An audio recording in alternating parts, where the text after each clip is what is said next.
Hello, আসসালামু আলাইকুম। আমি রেশমা রত্নাজি থেকে একটা ছোট্ট ভিডিও নিয়ে আসছি এই শাড়িটার। হ্যাঁ, যেটা একদম ডিপ একটা কফি কালারের মধ্যে, যারা একটু এরকম ডিপ কালার পরতে পছন্দ করেন শাড়িটা তাদের জন্যই।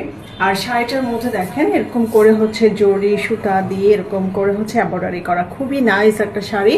অনেকে আছে শাড়ি একটু সিম্পল পরতে পছন্দ করেন, যে একটু আঁচলে আর পাড়ে কাজ থাকবে, শাড়িটা হচ্ছে সেরকমই। আর আমি যে শাড়িটা পরে আসছি এটাও কিন্তু অ্যাভেলেবেল আছে স্টকে। হ্যাঁ, তো এই শাড়িগুলো হচ্ছে আপনার স্টক মানে দুটা কালার অ্যাভেলেবেল আছে, আমার ভিডিও করা আছে, তো শাড়িটা হচ্ছে দেখে নিতে পারেন ভিডিওগুলো।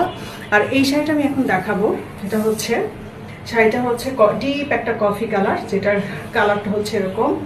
আমি একটু হচ্ছে দেখাই কাজটা ক্লোজ করে, এই হচ্ছে শাড়ির কাজটা। হ্যাঁ, জরি সুতাতে এরকম করে কিন্তু এমব্রয়ডারি করা। তো শাড়িটা আমি একটু খুলে দেখাই। হ্যাঁ, অনেকেই আছে একটু সিম্পল শাড়ি পরতে পছন্দ করেন, এই শাড়িটা সিম্পল, বাট শাড়িগুলো কিন্তু যখন আপনারা ম্যাচিং